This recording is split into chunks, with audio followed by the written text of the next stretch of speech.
All flat earthers started out believing the wobbling, spinning space ball. We were educated in public and private schools. We were told what to believe is true without question. For many years, I never opened my eyes and saw the earth for what it was, or is. My mind was controlled. I was spellbound to an illusion, thinking it was real. Then just a few years ago in 2020, I kept hearing flat earthers this, flat earthers that. I thought to myself, who on the world would think the earth is flat? It's just ridiculous.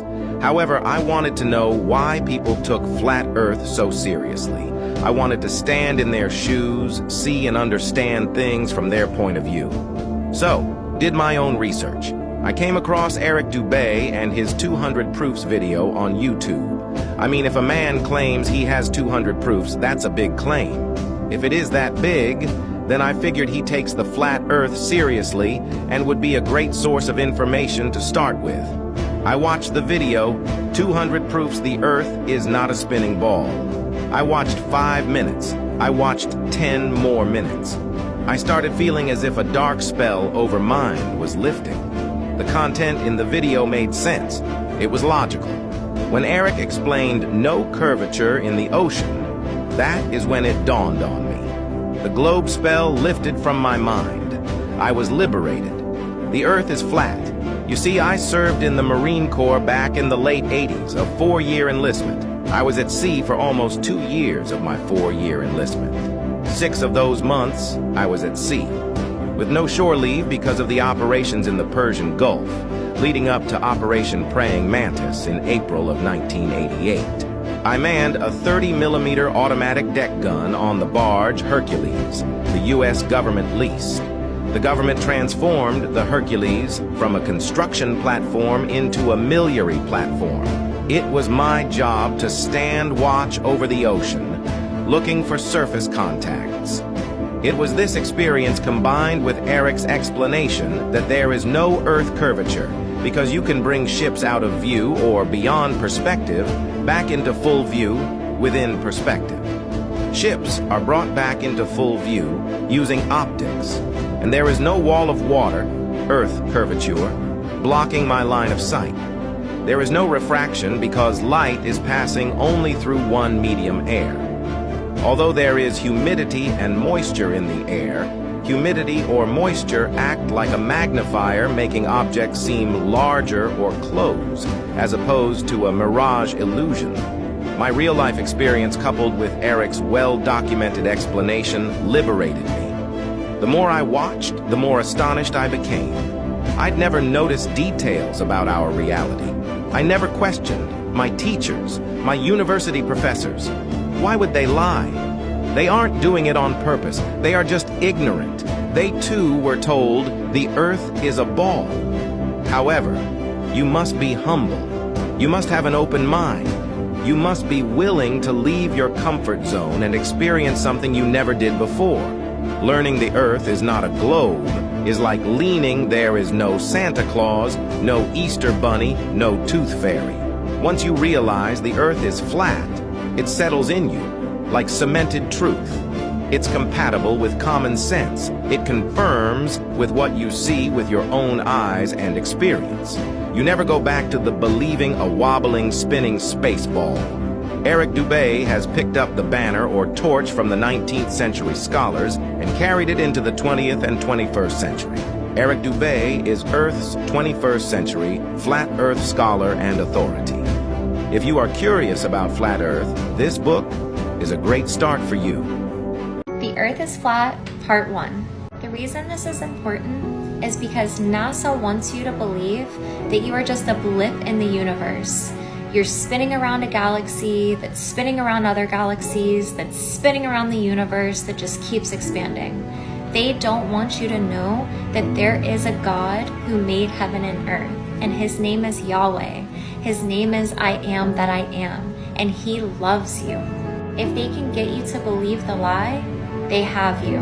You're always going to be searching and exploring and believing in humanity when you should believe in Jesus Christ, who died for you.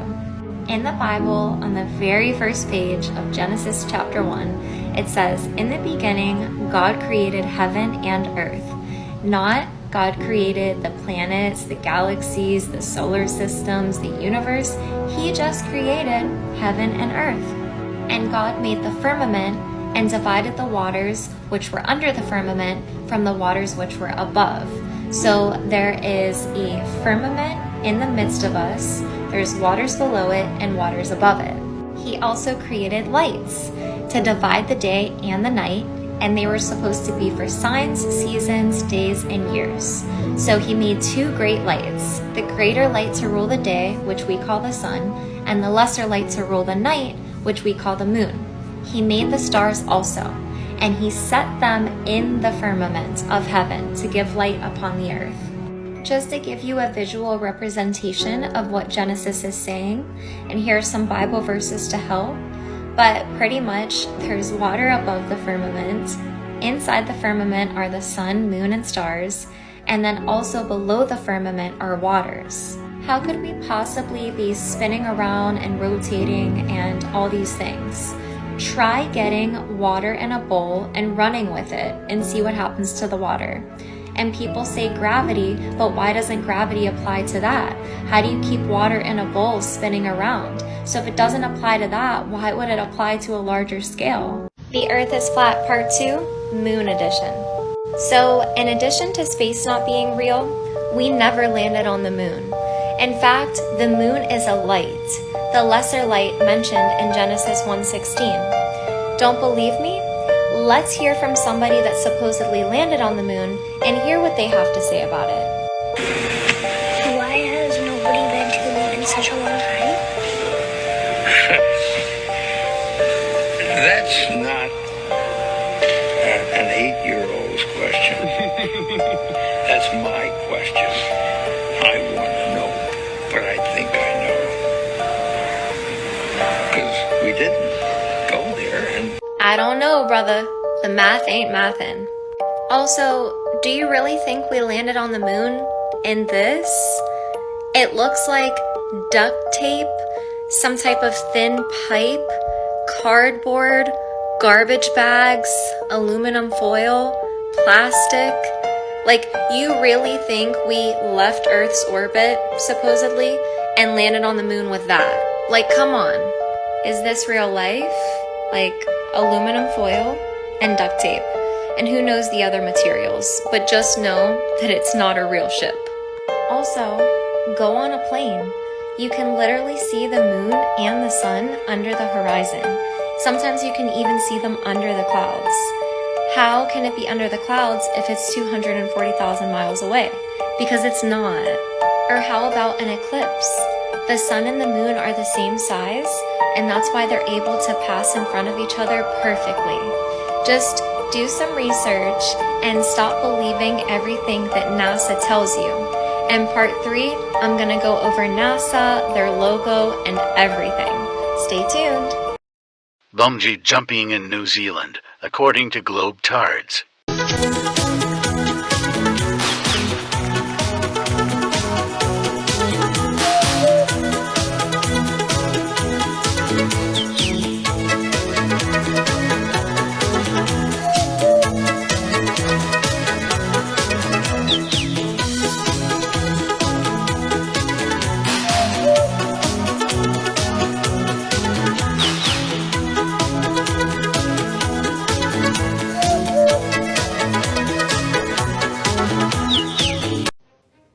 Do you still think we're living on a spinning ball that is able to bend water? Think about that. Making water curve. If gravity is so powerful that it can hold trillions of gallons of water on a spinning ball, then why can a butterfly just flitter away at will? There is no such thing as gravity. It's called density. If something is more dense than the air, it falls. If it's less dense than the air, it rises. If something is more dense than the water, it sinks. If it's less dense than the water, it floats. There is no such thing as gravity. It's density. If we're spiraling through space at a zillion miles an hour, Why does the North Star never move? Why are all the constellations in the same spot year after year? If we're hurtling through space, spiraling out of control into nothingness. If the sun is 93 million miles away, why doesn't it light up space? You're telling me it only lights up once it hits the Earth? Come on, people. Time to wake up. Everything you know is a lie. Gravity doesn't exist. You've been lied to. Gravity is not a force, it is simply an illusion, and here is the logic behind it. The concept of gravity is used to justify the Earth being a spinning ball, and that without the idea of gravity, we would question why we do not fall off of this spinning ball that's darting through outer space at speeds we cannot even comprehend. We would question why our oceans stay level despite being on a curved and uncontained planet. The real reason why things fall or float is due to density and buoyancy. If something is heavier than air, then it falls, and if something is lighter than air, it floats. Newton could not fully explain his theory for gravity. It is in fact just that, a theory and math model that has been debunked. Who said the Earth isn't flat? Take a look at this.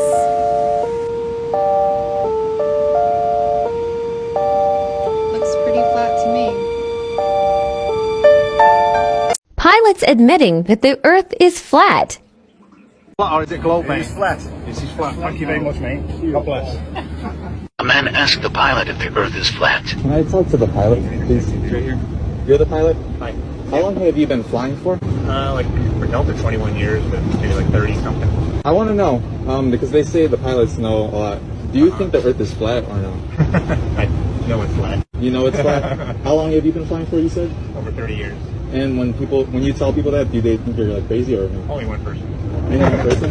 Yeah. Rio de Janeiro, Brazil, according to Globe Tards.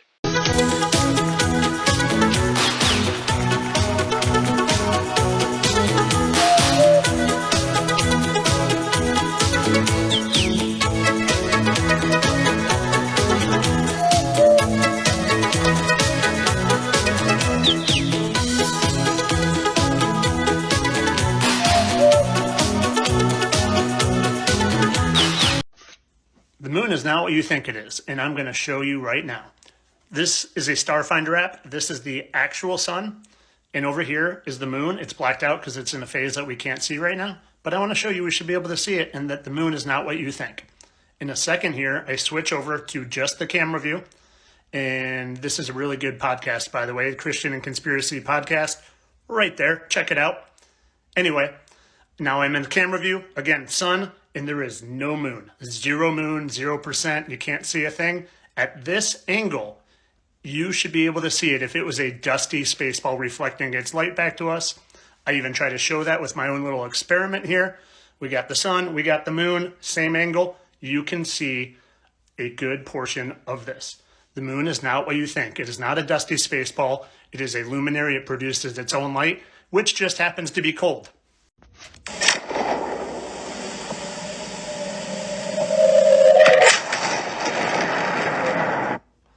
Okay, I want you to look at this again. That was a sled going 6,599 miles per hour. I want you to take note. Watch how fast it seems like it's going, please.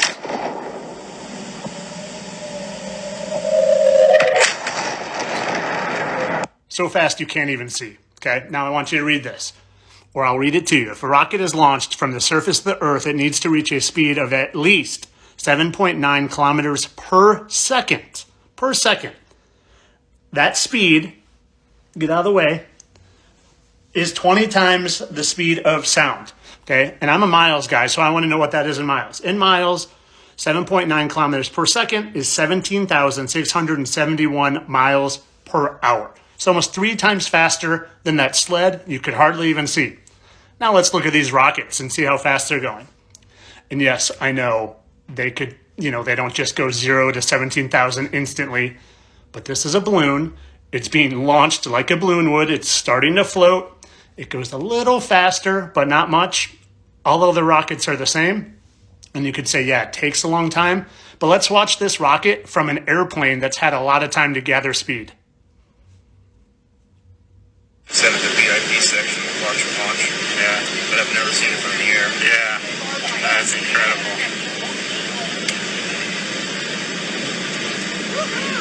You're right, buddy. That's great.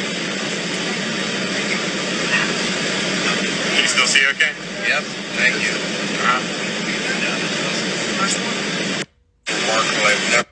Think of what that 6,000 miles per hour looked like. That 6,000 miles per hour that you could hardly see moving because it was going so fast.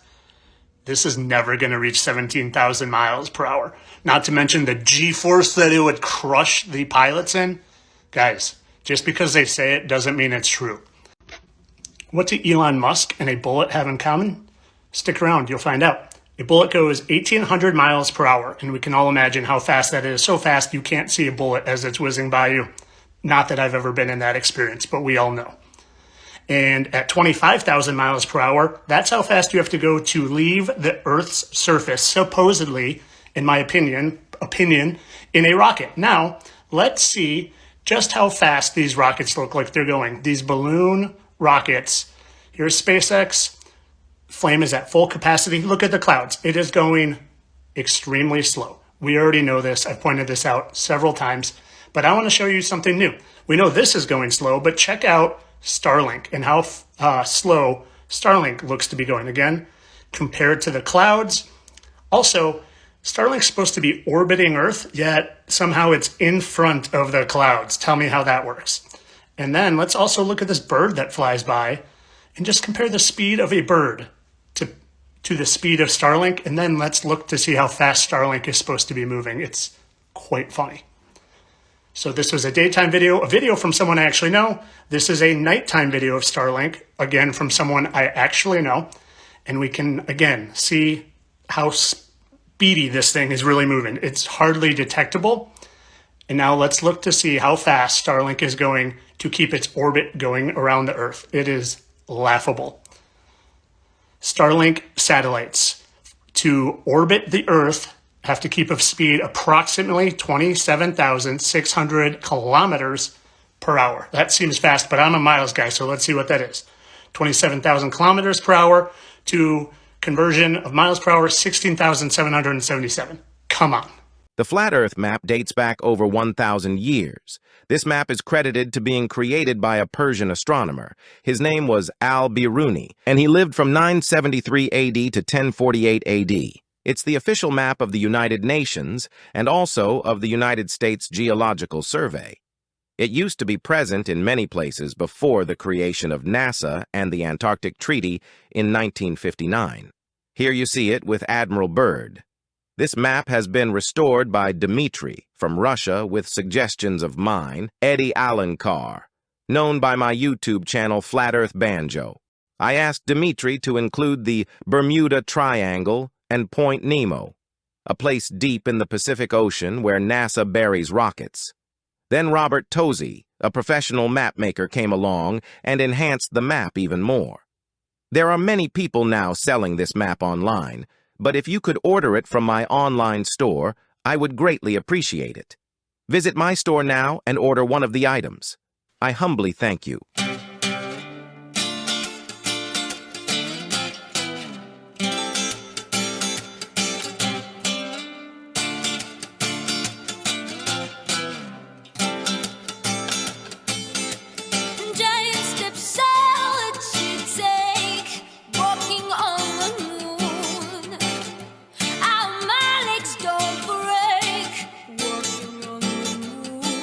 Said we could walk forever.